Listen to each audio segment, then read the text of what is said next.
Cuando iba a ser entregado a su pasión, voluntariamente aceptada, tomó pan, dándote gracias, lo partió y lo dio a sus discípulos diciendo: tomad y comed todos de él, porque esto es mi cuerpo, que será entregado por vosotros. Haced esto en conmemoración mía.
Pedimos en esta Santa Misa por la salud e intenciones de Florentina Godoy en su cumpleaños, de Berta Grosso en su cumpleaños, de Angie Tolentino, Verónica Agachinska. En acción de gracias por la salud de Josefa Vidal, y también pedimos por el eterno descanso de Carmen Silva Redonda Álvarez y de Ana María Rivera. En el nombre del Padre, y del Hijo, y del Espíritu Santo. Amén. La gracia de nuestro Señor Jesucristo, el amor del Padre y la comunión del Espíritu Santo estén con todos vosotros. Y con tu espíritu. Hermanos, para celebrar dignamente estos sagrados misterios, reconozcamos nuestros pecados.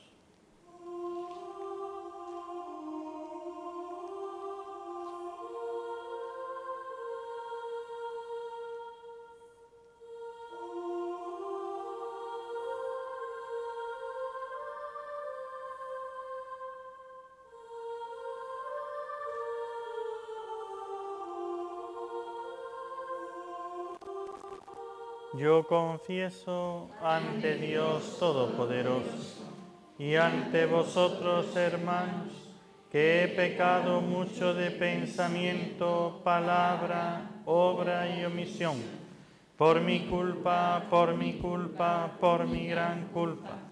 Por eso ruego a Santa María, siempre Virgen, a los ángeles, a los santos, y a vosotros, hermanos, que intercedáis por mí ante Dios nuestro Señor. Dios Todopoderoso tenga misericordia de nosotros, perdone nuestros pecados y nos lleve a la vida eterna. Amén. Señor, ten piedad. Señor, ten piedad. Cristo, ten piedad. Cristo, ten piedad. Señor, ten piedad. Señor, ten piedad. Oremos.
Señor, tú que concediste a Santa Soledad Torres Acosta la gracia de servirte con amor generoso en los enfermos que visitaba, concédenos tu luz y tu gracia para descubrir tu presencia en los que sufren y merecer tu compañía en el cielo. Por nuestro Señor Jesucristo, tu Hijo, que vive y reina contigo en la unidad del Espíritu Santo y es Dios por los siglos de los siglos. Amén.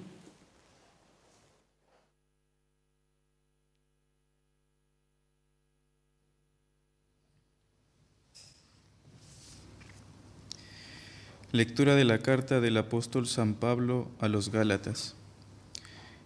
Insensatos Gálatas, ¿quién os ha embrujado? Y pensar que ante vuestros ojos presentamos la figura de Jesucristo en la cruz. Contestadme una sola pregunta. ¿Recibisteis el Espíritu por observar la ley o por haber respondido a la fe? ¿Tan estúpidos sois? Empezasteis por el Espíritu para terminar con la carne. Tantas magníficas experiencias en vano. Si es que han sido en vano. Vamos a ver, cuando Dios os concede el Espíritu y obra prodigios entre vosotros, ¿por qué lo hace? ¿Por qué observáis la ley o por qué respondéis a la fe? Palabra de Dios. Bendito sea el Señor, Dios de Israel, porque ha visitado a su pueblo. Bendito sea el Señor, Dios de Israel, porque ha visitado a su pueblo. Nos ha suscitado una fuerza de salvación en la casa de David, su siervo, según lo había predicho desde antiguo, por boca de sus santos profetas.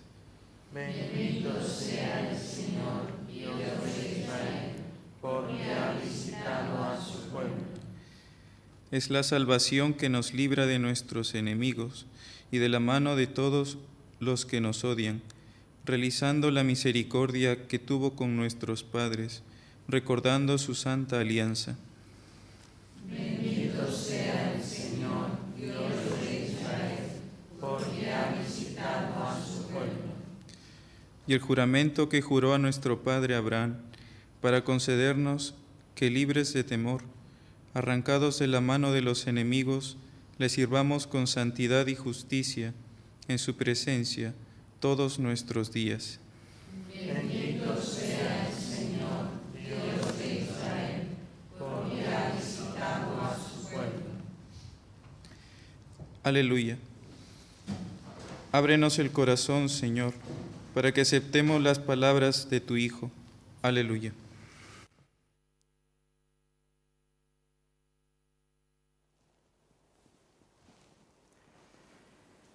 El Señor esté con vosotros. Y con tu espíritu. Lectura del Santo Evangelio según San Lucas. Gloria a ti, Señor.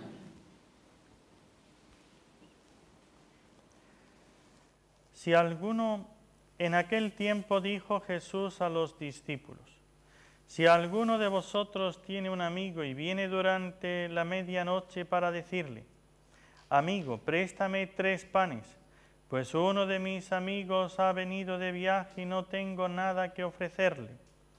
Y desde dentro el otro le responde, no me molestes, la puerta está cerrada, mis niños y yo estamos acostados, no puedo levantarme para dártelos. Si el otro insiste llamando, yo os digo que si no se levanta y se los da por ser amigo suyo, al menos por la importunidad se levantará y le dará cuanto necesite.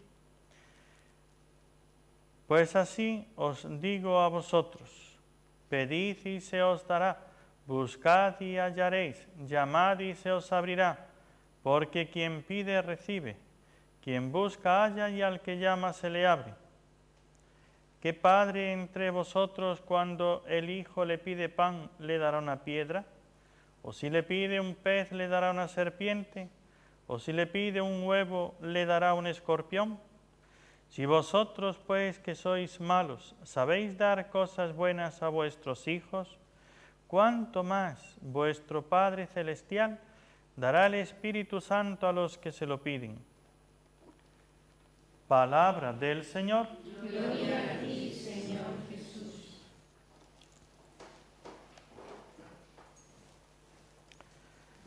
Amados hermanos, en nuestro Señor Jesucristo y María Santísima nuestra Madre, comienza hoy el año de la fe, el que el Papa Benedicto XVI ha tenido a bien darnos como un regalo, como un don,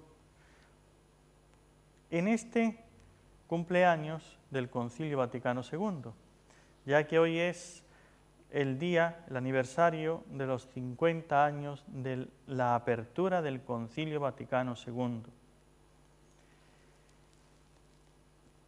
Como hay varias versiones y a veces varias confusiones sobre el concilio,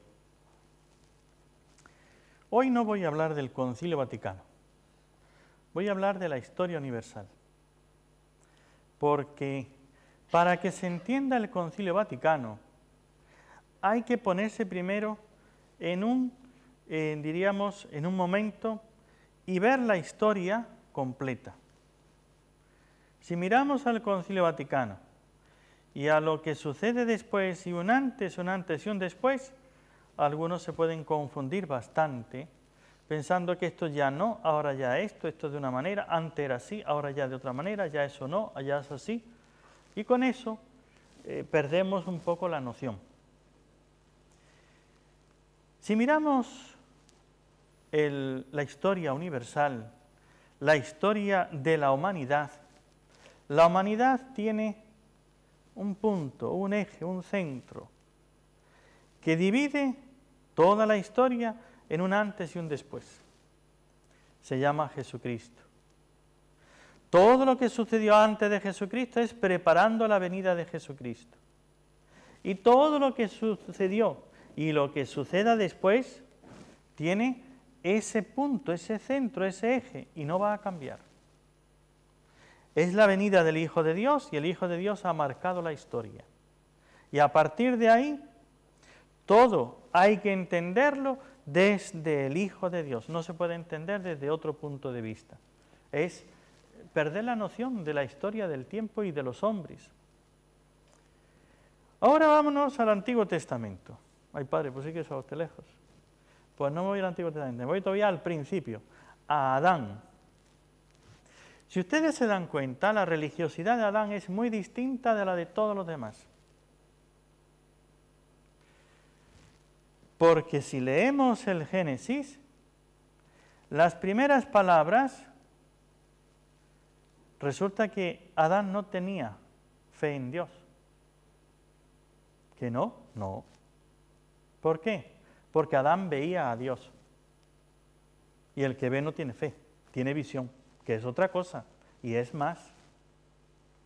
Adán, antes del pecado, dice el Génesis que veía a Dios cara a cara. Entonces, la religiosidad, el culto, la manera de servir a Dios, de obedecerle y de agradarle, era distinta de antes del pecado a todo lo que vino después. Porque precisamente fue el pecado el que hizo que Adán dejara de ver a Dios. Y empezara entonces, como ya no tenía la visión, a vivir de fe. Pero la fe como que desaparece, siempre queda, siempre hay. Y viene entonces el hombre que realmente, donde se apoya la fe, y a partir de entonces es el modelo de la fe, Abraham. Abraham es el hombre de la fe, el padre de los creyentes, de todos los creyentes. Dios va preparando la venida de Jesucristo, la salvación de los hombres, pero no es que cierra una cosa, eso ya, lo anterior ya hay que romperlo, ya no sirve para nada. Lo anterior es una preparación para lo siguiente. Si yo no entiendo lo anterior, no voy a entender lo siguiente. Si lo vemos en la vida de cualquier persona, pues si quieres entender a una persona, tienes que empezar por conocer su infancia. Porque muchas veces las personas obran de una manera y no sabemos por qué se porta de esa manera, Pero si nos metemos en su infancia, claro, es que él ha tenido esta infancia. Y por el trato que ha tenido, por la familia con la que ha estado, por las circunstancias, el ambiente, la educación, todo eso de la infancia es importante para entender a la persona. Pero con todas esas circunstancias no entendemos a la persona todavía, porque cada uno va tomando en cada momento una actitud, un comportamiento que él libremente elige. Pero sí que me aclara muchas cosas y sí que me da la clave de otras. Entonces, la vida de la persona, para poder entender a ese hombre, a esa mujer, hay que conocer su ambiente, su pasado, su familia, su formación, su cultura, sus problemas y sus éxitos. Y de esta manera podemos entender mucho mejor la trayectoria de la persona. Y vemos que actualmente cada persona no está libre de su pasado. Su pasado le ha marcado. Su pasado le ha dejado una huella. Pues eso es lo que pasa en la iglesia. No pensemos que la iglesia es otra cosa muy distinta de lo que somos cada uno de nosotros. Nosotros somos iglesia. Pero hay momentos en la vida de cada uno de las personas en que la vida da un cambio cuando la persona es la misma. Yo soy el mismo, pero cambié bastante el día de mi ordenación sacerdotal. Una persona es la misma, pero cambia bastante el día de su matrimonio. O el día en que empieza a trabajar y ya deja de estudiar y comienza otro estilo de vida distinto. La persona es la misma, pero su actividad, su forma de desarrollarse, de pensar, de todo, produce una forma, un modo diferente. Y la persona es la misma. Eso es lo que ha ido ocurriendo a lo largo de la historia de la humanidad con la venida de Abraham. Luego tiene otro momento muy importante la historia, que es Moisés. Entre Abraham y Moisés ocurren muchos acontecimientos importantes, como es la historia de José, por ejemplo, Isaac y Jacob. Cuando Jacob va con sus hijos a Egipto y José está allí y entran en la tierra, es un momento. Después vienen esos 300 años hasta que venga después Moisés, y entonces cambia otra vez la historia del pueblo de Israel. Todos esos cambios, Dios es el mismo, Dios ama al pueblo, pero Dios va preparando al pueblo para que llegue el momento de la venida de su Hijo. Si lo miramos como el pueblo que nace niño, que empieza a crecer, si ustedes estudian a una persona, verán que tiene las mismas costumbres, manías o virtudes que tenía de niño, pero de niño lo manifestaba como niño, de joven como joven y de adulto como adulto. Hay otras cosas donde se va perfeccionando, se va mejorando y va cambiando, y ya no es lo que era de niño. Claro, todos de niños fuimos un poco llorones, o un bastante llorones. Ya de adultos, pues no sé si seguimos siendo llorones, ¿no? Pero hemos cambiado. Ya no lloramos como el niño por cualquier pequeñez. Ahora son cosas mucho más serias y importantes. Quiere decir que yo ya, eso de niños, yo ya no tengo nada que ver con eso. Sí, totalmente. Eso es parte de mi vida. Y eso es algo que me ayuda para el presente y me explica lo que me está sucediendo ahora. Pues en la historia de la Iglesia ocurre lo mismo. Desde que viene Jesucristo y funda la Iglesia tiene distintas etapas, porque aquella primera Iglesia de los apóstoles, perdónenme, pero ya no existe, que es la vida del niño. La vida del niño se le cuida, se le da de todo, su religiosidad es muy distinta, la del niño que la del adulto. A él le ponemos que rece sus oraciones, pero él todavía no tiene esa responsabilidad para decir, yo tengo que hacer esto, tengo que hacer lo otro. Hay ciertas cosas donde no se le puede exigir, pero depende de los adultos que le enseñemos, es domingo, hay que ir a misa, vámonos, hay que prepararlo, tienes que estudiar el catecismo, estudia para que hagas la comunión, tienes que ir a confesarte, y hay que estar diciéndole todo. Y él se deja llevar, va haciendo lo que le dicen, y cuando hace lo que le dicen y lo hace a su manera de niño, lo hace como él sabe hacerlo, bien como él lo hace, lo está haciendo bien, esa es su religiosidad, y no hay que esperar más.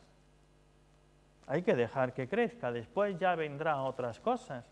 Que venga a estudiar teología, que después lleve una vida de caridad, que practique muchas otras cosas. Pero hay que empezar a enseñárselo de niño, con formas de niño. Eso es lo que pasó en la Iglesia. Y en la Iglesia empieza la época de los apóstoles. ¿Y cómo es esa época de los apóstoles, la época de la infancia, diríamos, de la Iglesia como niña? Pues fíjense una cosa, es milagro tras milagro. Ahí es la presencia del Espíritu Santo, que cuando entra el Espíritu Santo y viene, pues diríamos, una confirmación, ¿cómo se sabe que hemos tenido la confirmación? Con una presencia sensible del Espíritu y a veces que se conmocionaba la casa, que había un temblor de la casa, y el viento, y el fuego, y las lenguas de fuego, y unas señales que realmente quedaban todos conmocionados e impresionados. Y hoy ya no sucede eso. ¿Qué pasó? ¿Es que ya nos hemos portado mal y ya el Señor ha retirado el Espíritu Santo? No. Entonces, es que ya no somos niños y ya no necesitamos eso. Porque ya nuestra fe ha madurado en esto. Ahora sí sabemos que tenemos el Espíritu Santo, sí sabemos que viene por los sacramentos, sí sabemos muchas cosas que la Iglesia primitiva necesitaba experimentarlo, no solamente saberlo. Hemos crecido en la fe, porque ellos no lo creían, lo experimentaban. Nosotros también se experimenta. Cuando uno habla con las personas, ¿cuántos podemos dar un testimonio de que el día de la primera comunión, de la confirmación, algo sintieron en su vida, una alegría, una presencia muy especial, que ese día fue muy importante para ellos, para nosotros, para cada uno? Pero no tiene nada que ver con aquellas intervenciones del origen de la Iglesia, cuando venía el Espíritu Santo y temblaba la casa y aparecían lenguas de fuego y todo el mundo empezaba a hablar en idiomas y pasaban cosas muy extraordinarias. La fe va en el tiempo haciendo que se viva de distinta manera el mismo acontecimiento. Una de las cosas que el Papa Benedicto XVI ha dicho ya en varias ocasiones, en varios documentos, cuando le hace la entrevista el periodista hay distintos libros de él que le hacen entrevistas y testimonios que él da. Hay una cosa que el Papa suele decir, que ya ha dicho varias veces, y es, ¿qué es lo esencial del cristianismo, del catolicismo? A veces nosotros, porque hemos crecido en un ambiente como niños y nos han enseñado que esta es la Iglesia, que estos son los cantos y que este es el modo de hacerlo, se nos queda eso y decimos, esto es ser católicos. Y cuando tenemos que cambiar de ambiente, de circunstancias, estamos como perdidos. Porque yo viví el catolicismo yendo a aquella iglesia donde cantaban aquellas canciones, donde se hacían esas oraciones, donde se hacía esto y aquello. Y ahora me encuentro fuera de mi sitio. Entonces, para algunos eso es un problema porque llegan a flaquear o perder la fe. Para otros, como que empiezan a encontrar, entonces ya no hay que hacer como antes, ahora ya se vive de otra manera y empiezan a volverse como medio tarumbas. Y otros dicen, no, Yo tengo que seguir viviéndolo, pero tengo que saber adaptarme a las circunstancias en las que estoy ahora. La historia de la Iglesia ha ido cambiando muchas veces. Con las grandes persecuciones, la vivencia de la fe era muy distinta. Vivir en unas catacumbas, esconderse, no manifestar los signos por el peligro de muerte, y cuando lo descubrían, ser valientes, dar el testimonio y morir por Cristo, pues era una forma de vivir la religiosidad. Ciertamente lo vivían como en ese momento de grandes persecuciones había que vivirlo. Pero llega después la época de paz y se acabaron las persecuciones, ahora hay que manifestarlo. Ahora hay que decirle a los otros la alegría que llevamos dentro de conocer y amar a Dios nuestro Señor y a la Santísima Virgen. Y por eso cambia totalmente el modo de vivir el Evangelio, de vivir como cristianos. Pero cuando llega la época de paz, también empezamos a acostumbrarnos a vivir cómodamente. Ya no hay persecuciones, ya no hay problemas, entonces todo el mundo lo hace. Entonces perdemos como el interés, el entusiasmo y diríamos la responsabilidad, el combate. Y entonces viene ese decaimiento. Y así va la Iglesia. Unos decaimientos, unos levantamientos, unos momentos de gran fervor, y va cambiando y se va adaptando, lo va viviendo según los tiempos y las circunstancias que está en ese momento. El Concilio Vaticano II es uno de esos momentos donde la Iglesia se reúne bajo el Papa para pensar cómo estamos viviendo y qué es lo que hoy necesita el mundo. Hoy necesita el mundo a unos cristianos que vivan realmente su fe. Es que antes no se vivía, siempre ha habido quien vivía plenamente y realmente la fe. Pero hacer que al mundo moderno le entre la fe y entienda qué cosa es ser realmente católico, que no es quedarse solamente en un estilo y no cambiar para nada, esto es lo que quiso y pretendió el Concilio Vaticano II. No es que empezó a declarar lo antiguo como que eso ya no sirve, que es inútil, que es viejo, que es pasado, de ninguna de las maneras. El que yo viva la fe como me la enseñaron de pequeño, que yo rece mis oraciones y la haga con todo fervor, ciertamente que eso siempre es válido. Pero el que yo piense, a ver, ¿cómo le enseño al que hoy no tiene fe, mi fe, para que él la entienda y para que él también pueda aceptarla? Eso es otra cuestión. En un mundo en el que los medios de comunicación, en que ya el modo de trasladarse, coches, aviones, barcos, etc. Los medios de comunicación, radio, internet, la prensa, todos los medios, cambian totalmente la forma de vivir de las personas. Es lo que la Iglesia se plantea. ¿Podemos seguir de esta manera o tenemos que también nosotros cambiar al ritmo del mundo, sin adaptarnos al mundo, dejando la fe para meternos en el mundo y perder la fe, sino introducirnos en el mundo para introducir la fe, sin dejar nuestra fe ni cambiar en nada? Y ahí es donde el concilio hace, diríamos, su labor, su proceso de adaptación de la fe, que no es cambiar la fe, que para nada es destruir lo que antes existía. Aunque algunos se quedan, y eso siempre ocurre. Cuando ese es el problema de los que, por ejemplo, se casan y adquieren un nuevo estado de vida y siguen con las costumbres de antes. Siguen con los amigos, con sus partidos de fútbol, con sus cosas de soltero, y entonces ya tienen una vida en que ni se termina de adaptar a la nueva vida de matrimonio, de familia, ni sabe cómo llevar ahora el momento, porque no quiere dejar de hacer lo que antes hacía, y entonces se encuentra como desestabilizado. Ni contenta a los amigos, ni contenta a la esposa, porque no se ha adaptado. todavía no sabe cómo vivirlo, ese todavía necesita una ayuda más para que sepa lo que es esencial y tiene que conservar y lo que tiene que dejar sin que eso implique desprecio de lo anterior. Esto es lo que en la Iglesia también ocurre. Lo que nos ocurre a nosotros a nivel personal, ocurre a la Iglesia a nivel comunitario. Y esos periodos de adaptación, pues siempre son adaptación, complicación, ¿verdad? Siempre son un momento delicado en la vida de la persona y de la comunidad.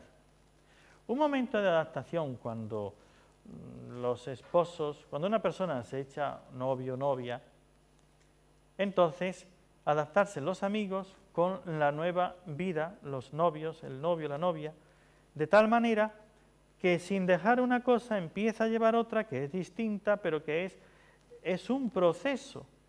Si se sabe llevar y se sabe adaptar, se vive normalmente ese proceso, pero con unas dificultades. Después viene el matrimonio y ya el proceso tiene otra fase, otra etapa. Pues la vida de la Iglesia ocurre lo mismo. Todos esos cambios que van sucediendo en la vida de la persona, cuando me hablaban el otro día sobre un matrimonio recién casados, Julio y Lady, ¿no? Están en el proceso de conocerse. Entonces están cada uno tratando de conocer al otro y una serie de cosas, porque no es lo mismo conocerse de novios que empezar a convivir juntos ya casados, ahora ya es otro estilo. Ese proceso siempre trae un momento como de desestabilización, de falta de equilibrio, de no saber si estoy haciendo bien o lo estoy haciendo mal, de saber si es hasta aquí o tenía que llegar un poco más o un poco menos. Entonces, en ese proceso, cuando hay lo que tiene que haber, el amor sabe perdonar, sabe olvidar, sabe comprender y sabe esperar. Pues en la Iglesia, ese periodo de adaptación, pero vamos a entenderlo, nunca es la adaptación de la Iglesia al mundo, eso jamás. Es la adaptación de la Iglesia de un modo de vivir su religiosidad y de predicarla, de manifestarla, a la adaptación a otro modo, a un mundo diferente, que vive de otro estilo, de otra manera. Pero siempre es un cambio. Ese cambio, por poner otro ejemplo que también nos puede ayudar, es el del estudiante. Cuando uno es estudiante y entra, pues bueno, el niño se le toma y se le lleva a la guardería. ¿Qué es lo que hace? Como se tiene que adaptar a la guardería, lo primero que hace es llorar y patalear porque quiere irse a su casa y no quiere estar en la guardería. Cuando ya en la guardería se hace amigos y ya juegan y ya aquello le gusta, la guardería es un mundo donde se lo pasa realmente bien. Pero se acaba la guardería y tiene que pasar ya a la primaria, ya empieza otros estudios y ya es de otra manera, es otro estilo. Pero cuando uno termina la primaria y pasa ya la secundaria y la universidad, de terminar los estudios bases para pasar a la universidad, ese momento sí que es importante. Porque ese momento es, hasta aquí era lo obligatorio, a partir de aquí si quieres tú estudias y si no te vas a la calle. Pero ahora eres tú y tú verás lo que quieres hacer y vas a competir. Y no es como antes, no es que están ahí todo el mundo para ayudarte, ahora es el que tú tienes que pelear y tienes que hacerlo de otra manera. Entonces uno se lo plantea y dice, bueno, ¿qué es lo que quiero? ¿Quiero estudiar de verdad o quiero seguir como los otros jugando y divirtiéndose y pasando el tiempo de cualquier manera? Es un cambio. Eso mismo pasó en la Iglesia. Y en la Iglesia pasó que el mundo ya empieza a tener otro estilo de vida y ante ese nuevo estilo de vida, la Iglesia se plantea que tengo que seguir evangelizando a este mundo sin ser del mundo. ¿Cómo se evangeliza a un mundo que vive de otra manera, que se comunica de otra manera, que piensa de otra manera? Pues tengo que buscar ese método. ¿Cuál es el trabajo del estudiante de la primaria, de la secundaria y del universitario? ¿Cuál es su trabajo? Su trabajo es estudiar, nada más. es estudiar, ¿o no? Claro que es estudiar, pero el niño estudia jugando. El jovencito estudia ya trabajando y el universitario ahora estudia de otra manera. Cambia el método, cambia la responsabilidad del esfuerzo, cambia muchas cosas. Esos cambios indican que la persona va creciendo y va madurando. Cuando hay un concilio en la Iglesia, indica que la Iglesia va creciendo y madurando. Lo que pasa es que si ustedes examinan la universidad, el primer año, ¿cuántos alumnos hay? ¿Y cuántos caen? ¿Verdad que muchos quieren la universidad, lo ven como tan bonito? Hacen su primer año y aquello es un fracaso y ya lo dejan y se van porque no pueden estudiar, no valen, no han tenido las cualidades, la capacidad o la ayuda o lo que sea. Ciertamente muchos son los que quieren, pero no todos pasan hacia adelante. En la Iglesia, cuando viene el Concilio Vaticano, todos como que se ilusionan y se alegran con que la Iglesia va a dar un paso adelante. Pero luego no todos saben dar el paso acertadamente. Y lo mismo que en la universidad, muchos resbalan y ya se caen y ya dejan los estudios porque no valen, no pueden, no saben, no se adaptaron. En la Iglesia también pasó algo así. Y por eso es que encontramos en el Concilio Vaticano II unas opiniones diferentes. Toma a un universitario que ha fracasado en la universidad en el primer año y pregúntale, ¿qué tal? ¿Qué te parece la universidad? Toma a uno que ha sacado un primer puesto, que se ha esforzado y pregúntaselo también. Y verás que cada uno te va a decir una opinión totalmente distinta.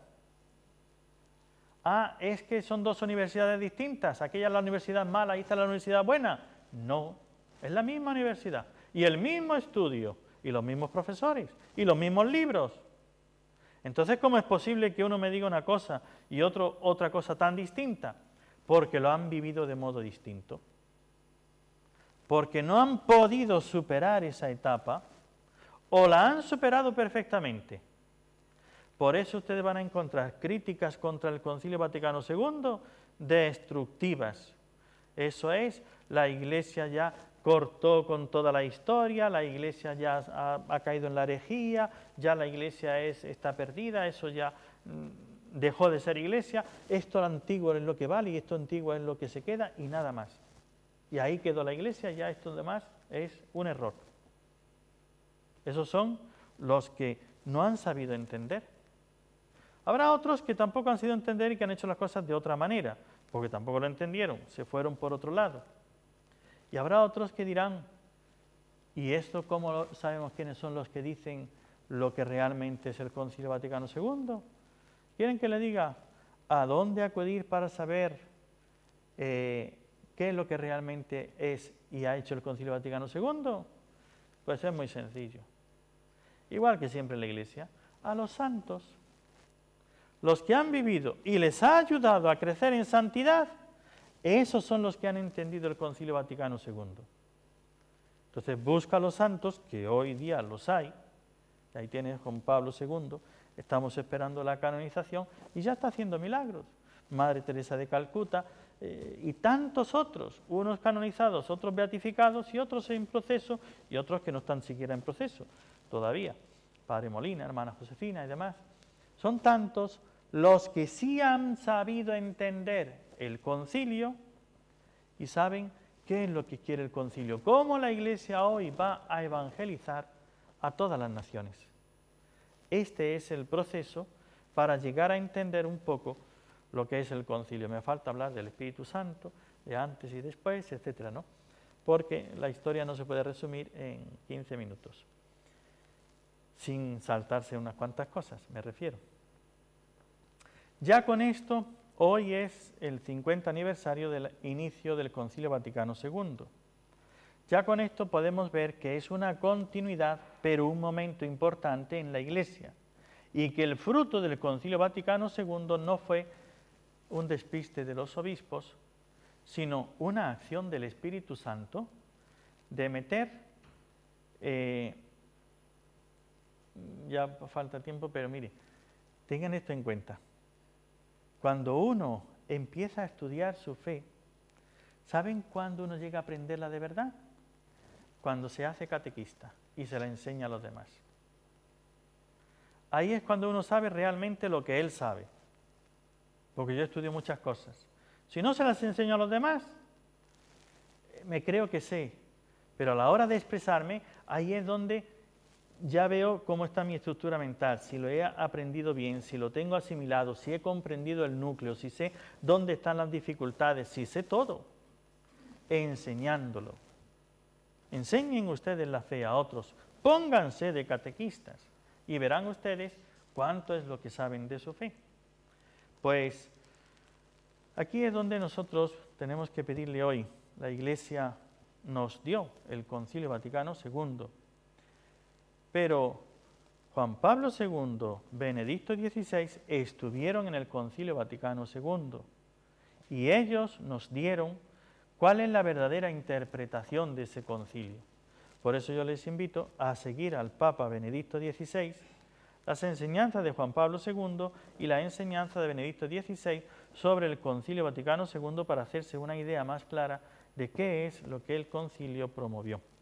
Pues pidámosle a la Santísima Virgen, ella como Madre y Maestra, que nos guíe, nos acompañe y nos enseñe a entender la fe desde la Iglesia.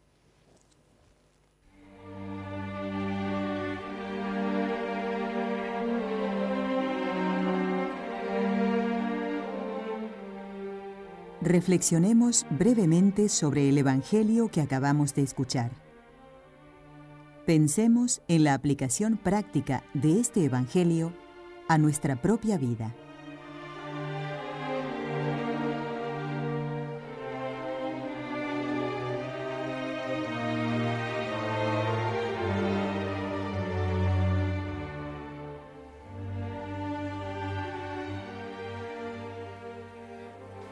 Imploremos, hermanos, la misericordia de Dios Padre Todopoderoso y oremos para que escuche las peticiones de quienes tienen en Él toda su esperanza.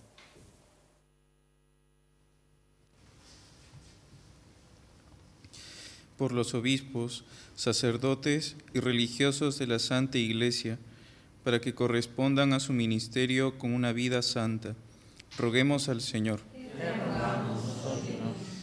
Por la paz entre las naciones y el progreso de todos los pueblos, roguemos al Señor. Te rogamos, oh Dios.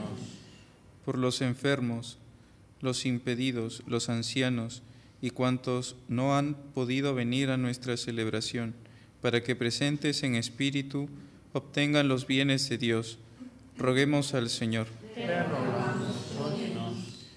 Por esta asamblea reunida en el nombre de Cristo, para que crezca en la fe, en la esperanza y en el amor a Dios y a los hombres, roguemos al Señor. Te rogamos, oh Dios. Por nuestros enfermos, roguemos al Señor. Te rogamos, oh Dios. Por nuestros bienhechores vivos y difuntos, roguemos al Señor. Te rogamos, oh Dios. Por nuestros difuntos, roguemos al Señor. Te rogamos, oh Dios. Ayuda, Dios de bondad, a tu Iglesia con tu constante misericordia, para que en medio de las dificultades de este mundo se alegre con tus beneficios en la tierra y alcance los dones del reino futuro. Por Jesucristo nuestro Señor. Amén.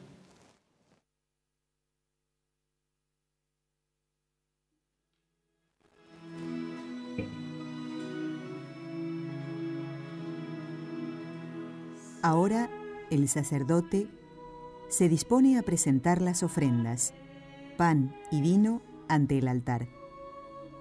El pan y el vino, fruto de la tierra y el trabajo de los hombres, se convertirán, después de la consagración, en el cuerpo y en la sangre del Señor.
Orad, hermanos, para que este sacrificio mío y vuestro sea agradable a Dios Padre Todopoderoso. Que el Señor reciba de tus manos este sacrificio para alabanza y gloria de su nombre, para nuestro bien y el de toda su santa Iglesia.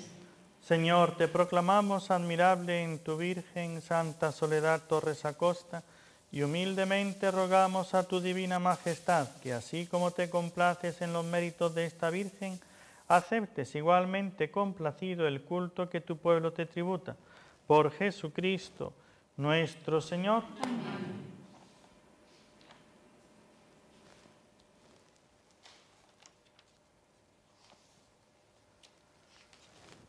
El Señor esté con vosotros. Y con tu espíritu. Levantemos el corazón. Lo tenemos levantado hacia el Señor. Demos gracias al Señor nuestro Dios. Es justo y necesario. En verdad es justo y necesario que te alaben, Señor, tus criaturas del cielo y de la tierra, y al recordar a los santos que por el reino de los cielos se consagraron a Cristo, celebremos la grandeza de tus designios. En ellos recobra el hombre la santidad primera que de ti había recibido, y gusta ya en la tierra los dones reservados para el cielo. Por eso, con todos los ángeles y santos, te alabamos proclamando sin cesar: Santo, santo, santo es el Señor, Dios del universo. Llenos están el cielo y la tierra de tu gloria. Hosana en el cielo. Bendito el que viene en nombre del Señor. Hosana en el cielo. Padre misericordioso, te pedimos humildemente por Jesucristo, tu Hijo nuestro Señor, que aceptes y bendigas estos dones, este sacrificio santo y puro que te ofrecemos, ante todo por tu Iglesia santa y católica, para que le concedas la paz, la protejas, la congregues en la unidad y la gobiernes en el mundo entero, con tu servidor el Papa Benedicto XVI, con nuestro arzobispo el Cardenal Luis, y todos los demás obispos que, fieles a la verdad, promueven la fe católica y apostólica. Acuérdate, Señor, de tus hijos.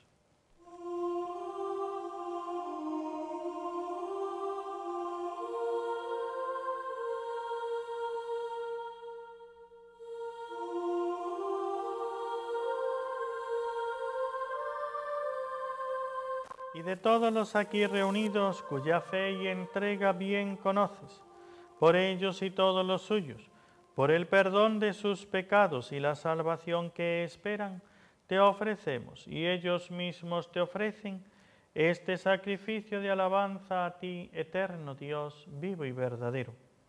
Reunidos en comunión con toda la Iglesia, veneramos la memoria ante todo de la gloriosa siempre Virgen María, Madre de Jesucristo nuestro Dios y Señor, la de su esposo San José, la de los santos apóstoles y mártires, Pedro y Pablo, Andrés, Santiago y Juan, Tomás, Santiago, Felipe, Bartolomé, Mateo, Simón y Tadeo, Lino, Cleto, Clemente, Sixto, Cornelio, Cipriano, Lorenzo, Crisógono, Juan y Pablo, Cosme y Damián, y la de todos los santos.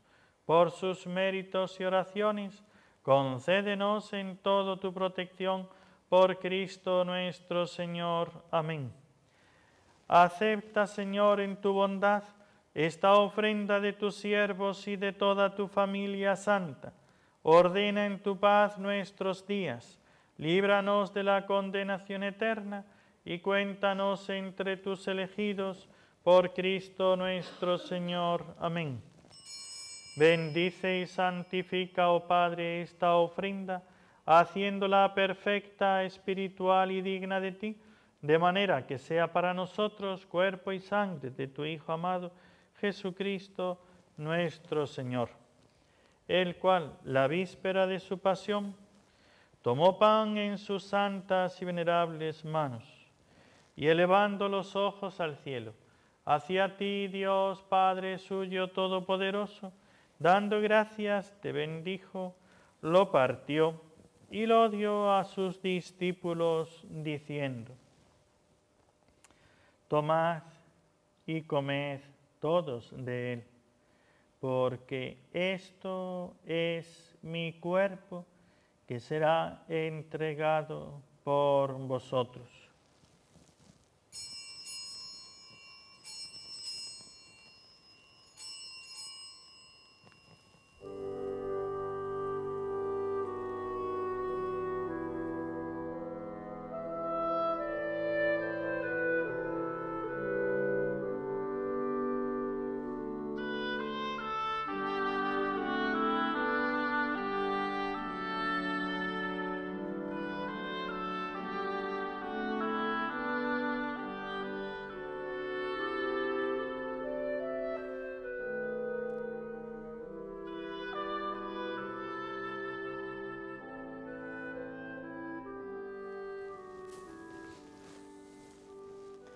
Del mismo modo, acabada la cena, tomó este cáliz glorioso en sus santas y venerables manos.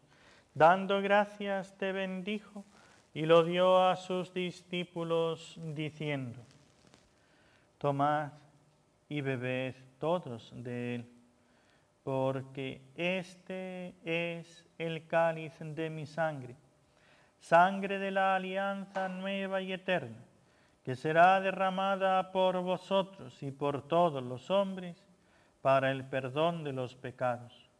Haced esto en conmemoración mía.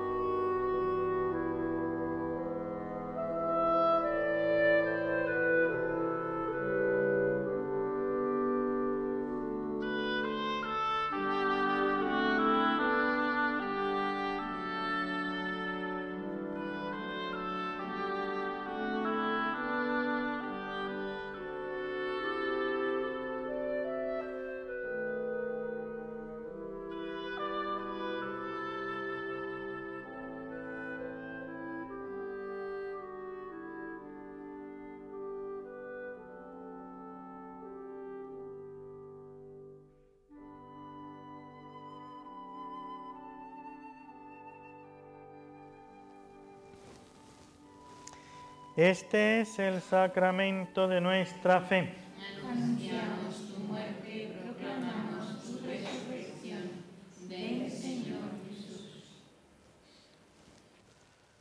Por eso, Padre, nosotros tus siervos y todo tu pueblo santo, al celebrar este memorial de la muerte gloriosa de Jesucristo, tu Hijo nuestro Señor, de su santa resurrección del lugar de los muertos y de su admirable ascensión a los cielos, te ofrecemos, Dios de gloria y majestad, de los mismos bienes que nos has dado, el sacrificio puro, inmaculado y santo, pan de vida eterna y cáliz de eterna salvación. Mira con ojos de bondad esta ofrenda y acéptala, como aceptaste los dones del justo Abel, el sacrificio de Abraham, nuestro Padre en la fe, y la oblación pura de tu sumo sacerdote Melquisedec. Te pedimos humildemente, Dios Todopoderoso, que esta ofrenda sea llevada a tu presencia hasta el altar del cielo por manos de tu ángel, para que cuantos recibimos el cuerpo y la sangre de tu Hijo, al participar aquí de este altar, seamos colmados de gracia y bendición. Por Cristo nuestro Señor. Amén. Acuérdate también, Señor, de tus hijos, que nos han precedido con el signo de la fe y duermen ya el sueño de la paz.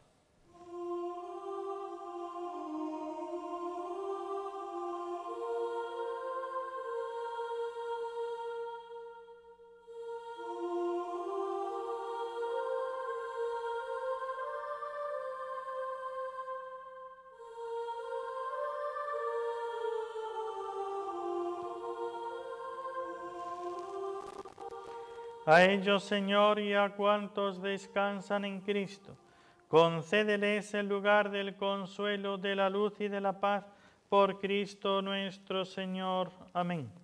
y a nosotros, pecadores, siervos tuyos, que confiamos en tu infinita misericordia, admítenos en la asamblea de los santos apóstoles y mártires, Juan el Bautista, Esteban, Matías y Bernabé, Ignacio, Alejandro, Marcelino y Pedro, felicidad y perpetua, Águeda, Lucía, Inés, Cecilia, Anastasia y de todos los santos, y acéptanos en su compañía, no por nuestros méritos, sino conforme a tu bondad, por Cristo Señor nuestro, por quien sigues creando todos los bienes, los santificas, los llenas de vida, los bendices y los repartes entre nosotros.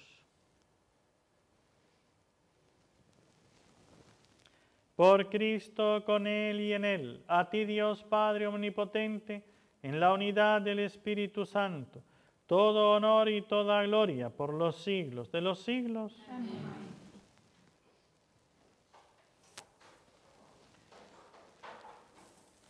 Fieles a la recomendación del Salvador y siguiendo su divina enseñanza, nos atrevemos a decir: Padre nuestro que estás en el cielo, santificado sea tu nombre. Venga a nosotros tu reino. Hágase tu voluntad en la tierra como en el cielo. Danos hoy nuestro pan de cada día. Perdona nuestras ofensas, como también nosotros perdonamos a los que nos ofenden. No nos dejes caer en la tentación y líbranos del mal. Amén. Líbranos de todos los males, Señor, y concédenos la paz en nuestros días, para que, ayudados por tu misericordia, vivamos siempre libres de pecado y protegidos de toda perturbación, mientras esperamos la gloriosa venida de nuestro Salvador Jesucristo. Tuyo es el reino, tuyo el poder y la gloria por siempre, Señor. Señor Jesucristo, que dijiste a tus apóstoles: la paz os dejo, mi paz os doy. No tengas en cuenta nuestros pecados, sino la fe de tu Iglesia, y conforme a tu palabra concédele la paz y la unidad. Tú que vives y reinas por los siglos de los siglos. Amén. La paz del Señor esté siempre con vosotros. Y con tu espíritu. Daos fraternalmente la paz. La paz contigo.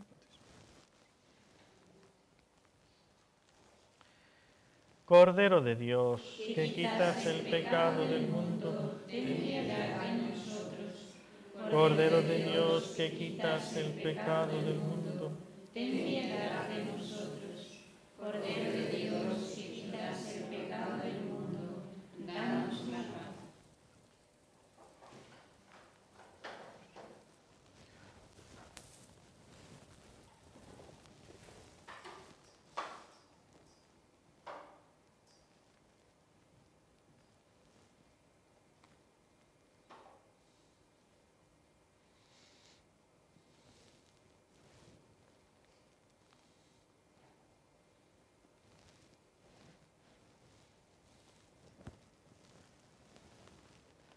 Este es el Cordero de Dios que quita el pecado del mundo.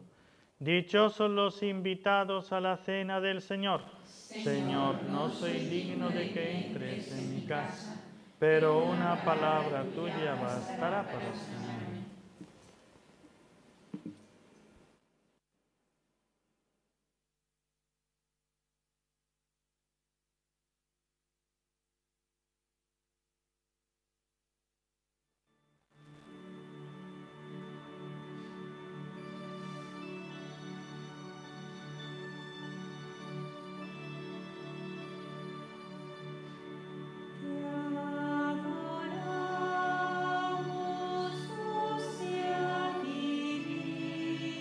Todos los oyentes que deseen hacer una comunión espiritual pueden unirse a la siguiente oración.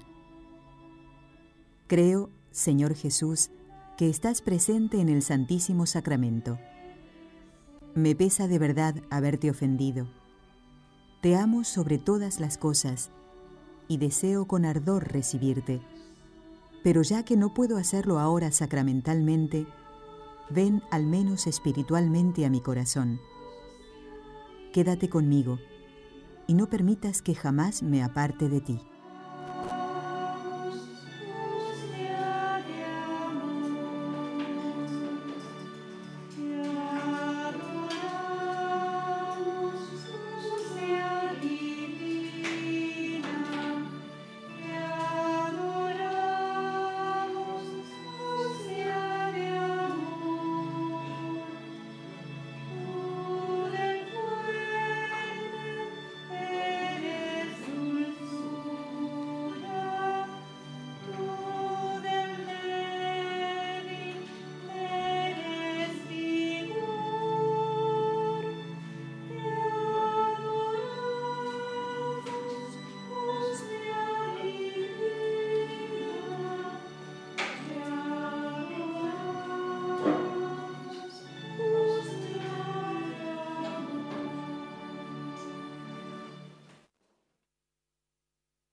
Oremos.